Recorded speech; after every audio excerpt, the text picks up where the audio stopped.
With a bodyweight squat, we just go down, we pop back up, we use as much muscle tension as we need to overcome gravity. I want you to use more tension. So I want you to generate as much internal tension as you can with the focus on pulling yourself down into the squat and then pushing yourself out of it. Irradiation is high the entire time, so you choose how hard to make these squats. I don't choose. I'm gonna tell you to try and make them hard. I'm gonna tell you to give me like your max effort. Whatever you can maintain for 3 reps, that's the intensity level that I want. Cut the range of motion where you need to in order to keep it pain-free.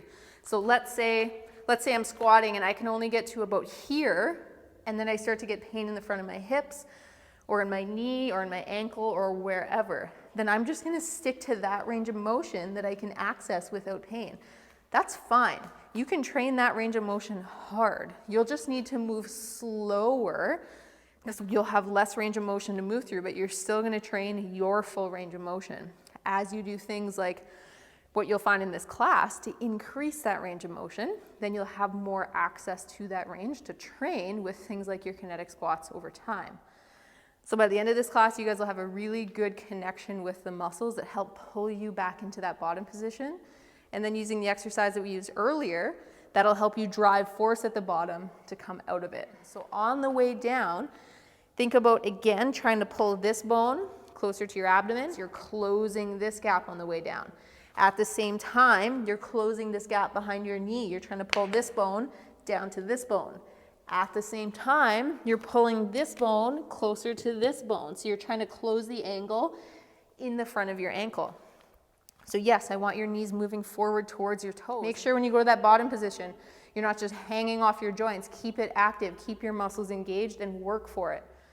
So what you're gonna do is you're gonna have your feet at whatever stance width feels comfortable for you. I'm not gonna tell you to go shoulder width apart and toes pointing forward. That doesn't work for everybody. It depends on your anatomy. So you find what's most comfortable for you.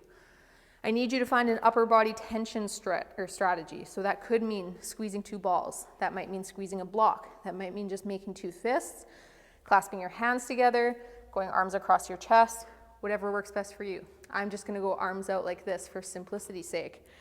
On the way down, you're gonna think, pull yourself into that squat. We're gonna be doing a lot of these, so I want you guys to have a really good grasp on what we're trying to accomplish. Because we just worked on hip flexion, I want you guys to find that tissue that you just worked and squeeze it as you pull yourself down into the squat. So again, we're not just kind of letting gravity take us down. I want you to think, pull yourself down, squeeze everything that brings you into that bottom position so that you're actively pulling yourself there. And then we're gonna come up, we're gonna leg press the ground away, squeeze your quads, squeeze your glutes, coming up at a tempo. Notice how I didn't use any momentum there. That's what we're going for. Arms up. Find that intra-abdominal pressure. Again, because you watched the introduction videos, you know what that is.